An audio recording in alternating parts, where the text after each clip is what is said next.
Okay, I'm back. So now I'm going to talk about a little bit about hand expressing.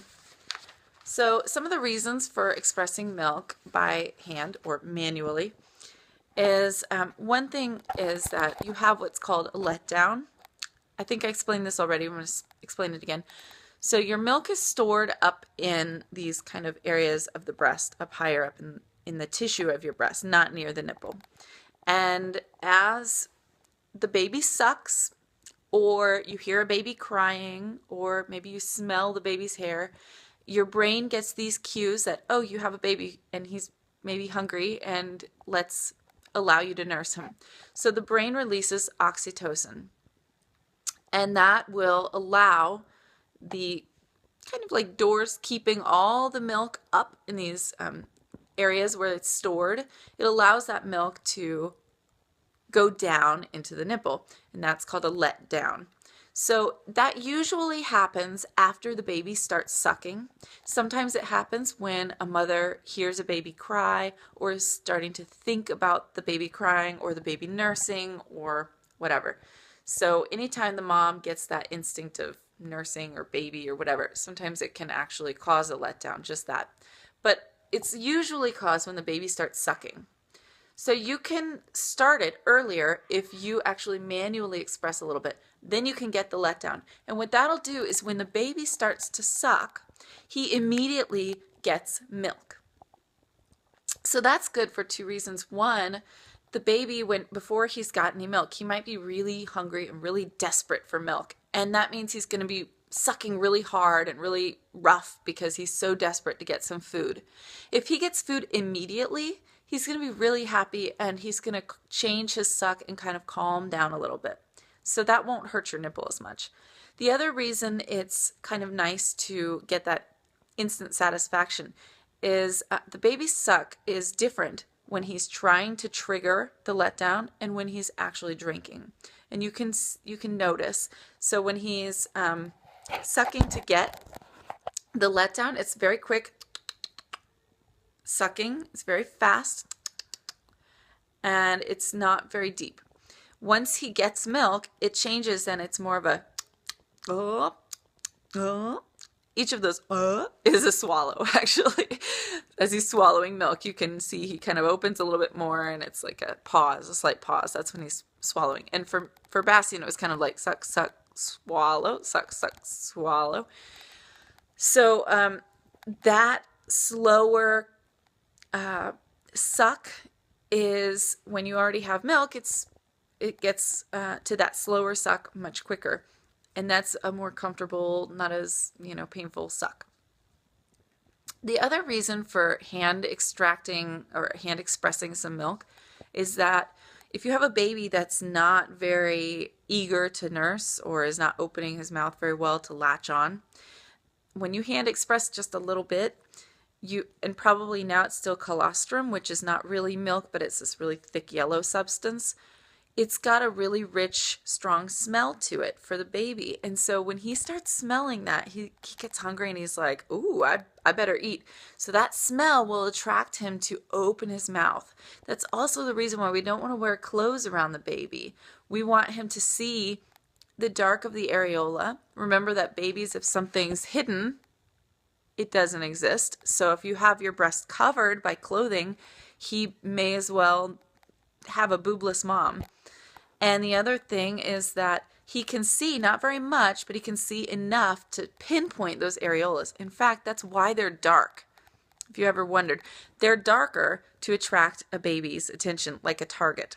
And that way he can kind of see that, and he knows there's milk there, and I want to aim for that and try and get it in my mouth. Actually, those areolas darken up during pregnancy just for that reason, so that a baby will be able to see them more. So you want to be shirtless, topless, as much as you can around the baby. Every time you go to nurse him, just go into your own calm, quiet space, rip off that shirt and bra, take off the baby's clothes. It's easy if you swaddle him. You can just undo the swaddle and keep that swaddle fabric close so you can keep him warm. And then let him have some skin-to-skin contact. That skin-to-skin contact is another thing that will release oxytocin in the brain, causing you to produce milk and let the milk down, and it causes the baby to know to open up and get that nipple in his mouth. And the other thing about hand expressing a little bit before he nurses is that it can be way less painful. In fact, the actual letdown itself can sting a little bit as the milk, if you can imagine, all this pressure of milk is suddenly released and it's going down. It's a lot of pressure, and it can be a little bit, can sting a little bit. It can be a little bit like painful. And if you've got the baby nursing and that's painful, and your nipples getting squished and that's painful, and then you have a letdown, it's like too much pain at once. It can be, at least, not for everybody, but for me it was. And so if you do that manually before he latches on, you get kind of that painful sensation out of the way before he's even latched on, and it's a little bit easier to deal with when he's nursing. And I think that's, I wanted to tell you really quick, one of the reasons why we angle the baby's the nipple up in the baby's mouth. In fact, I might be telling you that in another one.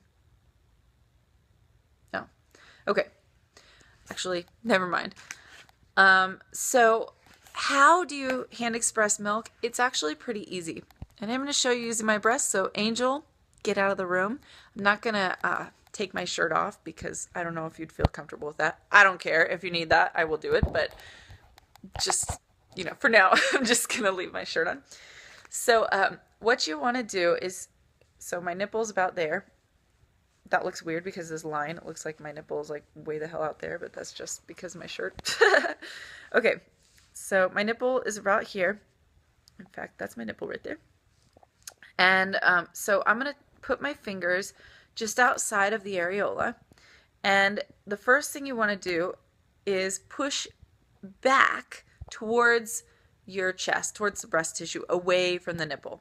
So you're going to push in and back, and kind of, so you're starting like this. You want to kind of push it out like that, back, so like this, and then you'll squeeze and pull it out all the way off. So you're pulling all the way off the nipple. I don't really want to express milk with my shirt on. So again, you'll put your fingers around the nipple, you'll press back and pull out, and then squeeze in and then pull it out off the nipple. And you want to go all the way to the tip of the nipple, and you should see a little bit of, probably right now, colostrum. Later it'll be milk. You'll see it come out of the nipple. Once you have a letdown, it'll actually squirt like across the room, especially after you have your milk in. So you'll know when you're doing it right, and you'll know once you've had a letdown. So you can do this a couple of times, and if you start like this with your hand in this position, you can go around like a clock a couple times in each position to express a little bit of milk. If you just want to get it out enough so that the baby smells it and he'll latch on, you can just get a little bit. It probably only takes 1 or 2 times, and then put the baby on. If you want to actually express more milk to have a letdown, you just keep doing it until you kind of feel more milk come down. Let's see. Oh, and the other thing I was going to say, I'm going to use this because I'm not going to use my own nipple for this, but you want to massage your nipple a little bit before the baby latches on. And that means you just kind of go around, you work around, and you just squeeze the nipple and kind of pull it out. So you're just kind of like squeezing and pulling, just so you can kind of get that nipple out more. I'm sure you've noticed once baby sucks, the nipple is pulled out really far, and it's like, what? Why is my nipple like this? But it's normal, and the nipple sucks back in after an hour or so. So it's totally normal. If you pump, you'll see it even more. Like, pumping makes your nipples look like monsters. So, just work on the nipple a little bit before you go ahead and latch the baby on. I just thought of something. Another way to kind of have a letdown before you put the baby on is you can actually pump with a pump a little bit of milk. For me, it's easier, and it's just like less pain in the ass to just do it with my hand. Once you get the technique down, it's way easier to just use your hand and manually express. But if it's hard for you in the beginning, you can always use a pump. Just get it going a little until you have a little milk coming out, and then you can latch the baby on. So that's another option. And it also will kind of pull your nipple out a little on it. The pump will. So then you've kind of got that already. But it's a lot. I found the pump to be kind of painful. So it's a lot easier and less painful when you use your fingers. And it's worth it to just learn how to do it. Okay. So the other thing I want to mention is a couple other tips. So one of them is clothing.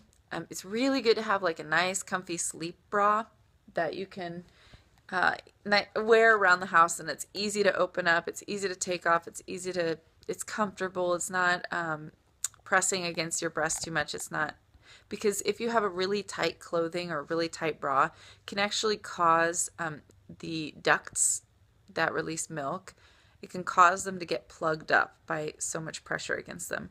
You don't want a plugged duct. It's very painful.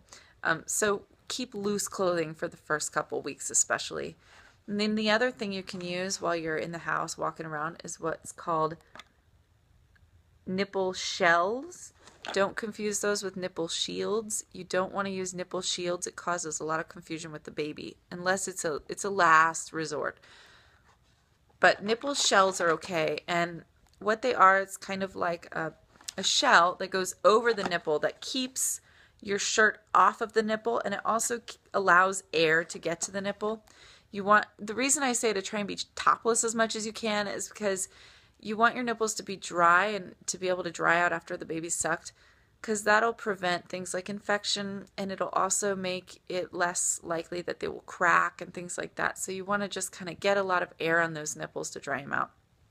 So topless and loose clothing is really good. And these are another option. If you have family and stuff, you can sometimes use these, and it's not quite, although it does look really weird under your shirt, but it allows some air to get to your nipple, and it keeps the fabric of your clothing from rubbing against your nipple, your nipples can get really sensitive. So that's kind of nice. When it comes to breastfeeding clothing, my favorites are either button-down tops. You can use the ones that are designed specifically for breastfeeding, but for me, I felt uncomfortable because they often open up and it's like, I don't know. For me, I didn't like them. And what I have here is my favorite duo, a nice loose-fitting top that you can pull up pretty easily.